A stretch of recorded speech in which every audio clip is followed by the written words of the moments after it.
अनिरक सुबह ओइना थादौ इनपीगा CSO सिंगा तंगदु लेताब पोरम यादख्रे हाइबा पाव अमा यावरि सा अखोगी क्लास होटल दा ngarang asi कोकोमिने फोक्स ने अमुको आरामबाई टेंगोल की म्यूजिक यावबा थादौ इनपीगा अनिरक सुबह ओइना unaduna wari watai sanaba aduga santi puraknaba aikoi masengi marakta hena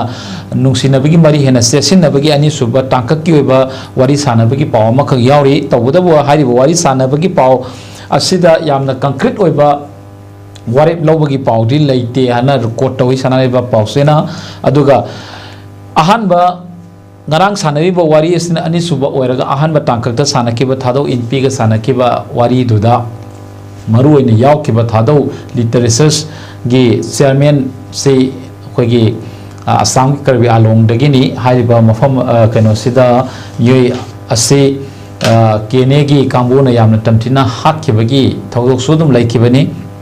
maram aduna अनिरक सुबोगी की ओइना थादौ इनपीगा अखोगी CSO सिंग लेरिबा तपाके CSO सिंगा वरी वताई सानबगी पोरम अमा यातना उनदना लाकिबसी अफब पॉजिटिव साइंस साइन अमनि लवी मसिना तमना तमना शांति पोरपा अखोई मसेंगी लमदम से लेरिबा येलौनी अखोगी मरकता हेन नक्सनबगी मरी लाकपा अदुगा अखोई कनानो अखोगी लमदम से लेरिबा येलौमी सिंगसी अखोइना इसानी इसाबु मसक खंगजरकपगी खंगजनबगी असिगुंबा तांककसु ओइबा वरी वताई सानबगी खोगी थबक ngarang सथगी बसी अफब खोंगतांग अमनि लवी ओजागी दासन करियना थमिनिंगी मसिगी पॉजिटिव साइन लाख पसगी बटांग ओदनो कुमार याम फै खुशा एरिया सिदा कोई थदौ इनपीगी खोगी CSO की लीडर सिंगना खोगी थदौ इनपीगी लीडर सिंगना लौरी खोंगथांग से कोई एकदम वार्मली वेलकम तोजे अदो ngarang से कोई अनिरुक सुबोइना थदौ इनपीगा Manipur की लेडीज CSO की लीडर सिंग कोई कोमी फोक्स अमको अमदे आरामबाई टेंगोल की चनाव सिंग कोई फमिनगी बगी कोई गमदे कोई फंगे उरे अदा इशू दैट कोइना से एरियाज द कोइना याम कन्ना थदौगी चनाव सिंग द कोइना थदौ इनपी की चनाव सिंग द कोइना फंजनिंगबा नत्र खंजनिंगबा नत्र गना सगी तारानिंग बगी अपामदि दम लै को अदे हजिक तंगाय फदना बैक डोर दा मगी याम इंटरनेट कोई तंगाय फदना सगी मनुंगदा एकोगी मणिपुर की CSO की लीडर सिंगा थदौ इनपी की लेबल लीडर सिंगा फमिन नरु सनबगी खुंथांग से कोई अदम पॉजिटिव ओइबा दुगुंबा अफा खुंथांग अमदा लाखो ओइसनो ओइना कोई ईश्वर खोरमची खोरमिन जिउ जनबा को तबु हजिक से कोइना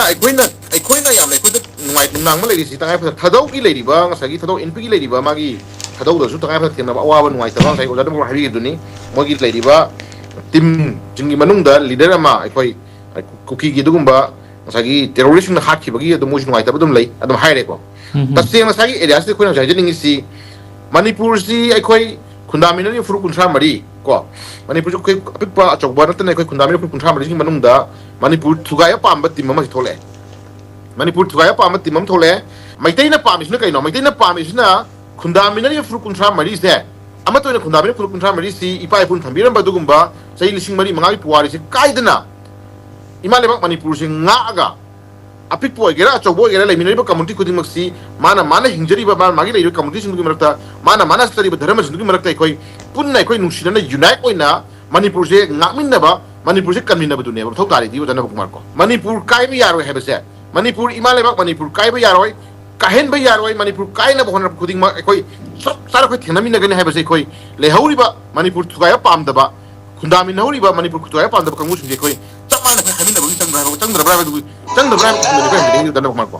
अदुना कोई हाइजनिंग इसी साउनरी बा इथनिक कम्युनिटी अनि की मरक्ता वती मनबा वरोशिना मन लाना होना बदुदी दम लाक्सनी के सुकाई दे तउदो but अमबु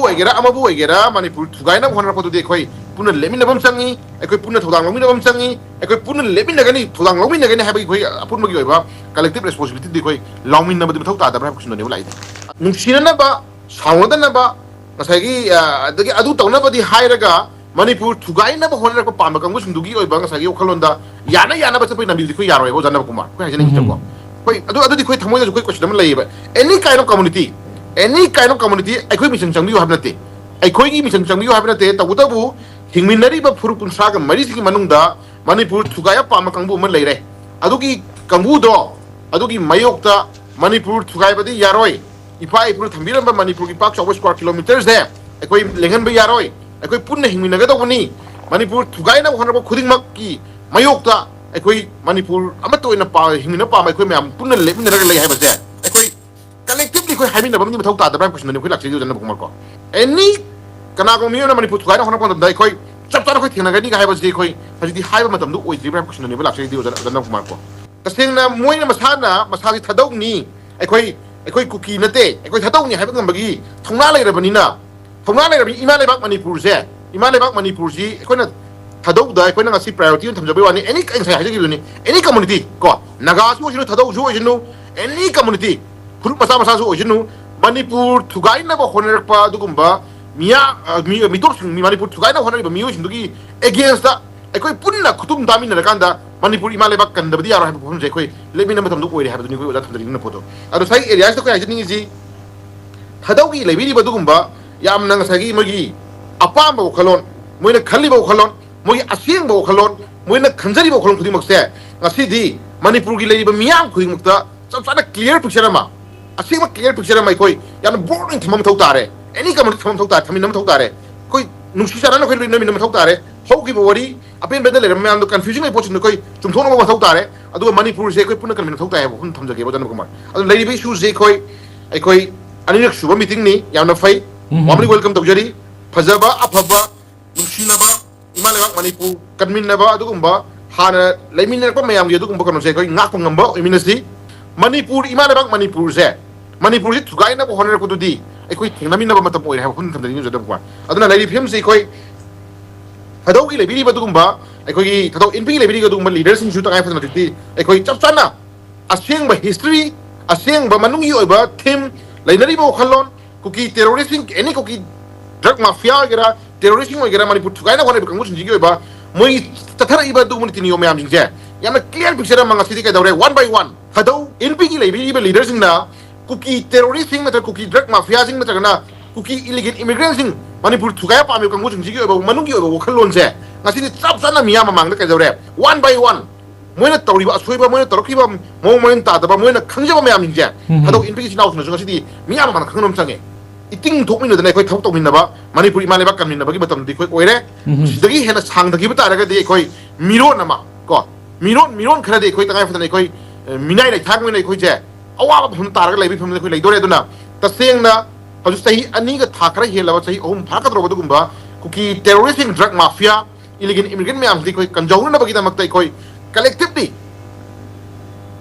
collectively khoi daita longmi na bam chang he khon thamjara kan dai khoi thamoi singmin na bam chang he daita longmi na bam chang hi chai lising mari mangai puari leba ima lebak Manipur se ining thok mayam na palaga lakpa ining thok palama mayam jindu ojana ba kumar maitai gi ning thok gi wanate maitai gi ning thok tan te palami do ojana ba kumar palami ba ining thok mayam palami ba leader mayam jindu community ama ki oina ning thok nate community ama ki oina ngasagi leram ning thok nate pasi history na sakhini no na mu haidrasu khoi gi Manipur gi pak chaw square kilometer le jari bai khoi gi pak chaw square kilometer lising kun ri thoiga chani kun thang ni pan pak chaw hai square kilometers deida India da maja taw matam da pyramid ba boundary areas ne pasi apun ba puru kun thang ga marina khundami ri ba dugumba apun ba gi ba collective khoi gi ining tho mayam da pan biram ba puru masa mayam pa biram ba dugumba mayam dugi ba ining tho mayam kham biram ba apun ba khoi gi apex adugumba khoi gi lengak lon khoi le jara ba dugumba improve lebak to ado khoi hangan lai khoi yeng ka dai khoi le hori bai khoi masa masu khoi mayam nai khoi punna kan min na bai khoi hona min ba chang ha thum jara kan dai khoi miron nama khoi kan na hona matam da je khoi tangai fa da nai khoi legally ogera khoi illegally ogera ere hirama ma dai khoi punna collectively daita lomina ra kan dai khoi ngasi Manipur mane ba Manipur se khoi inung nam kan ma matam oire kan min nau tor tara ga dai khoi se khoi kanagumba tawung ma mioi khara na phajna phamaga plan tawraga ko tawraga Manipur je mache thugai na bhonna ba then khoi masin je nusina na bhonna ba khoi masin je amaga khoi kangkhong chana na bhonna ba gi oiba adugumba kaidare lambi ma dai khoi ngasi di kanagumba khara na phamaga thawai na kok sana ga khoi plan taw e ha khon tumjara kan dai khoi odanar kumar thadau gi sinau singi oiba fire yamna clear born mama leba ima lebak Manipur nusiba punna khundamin na ba punna hingmin na ba punna khoi leimin na ba yana na ba gi oiba paring ama dai khoi yama thongna lai nai khoi ngasi di ka daure khoi leimin na matam du oire leimin na rasi leimin na ba gi damak ta isu khoi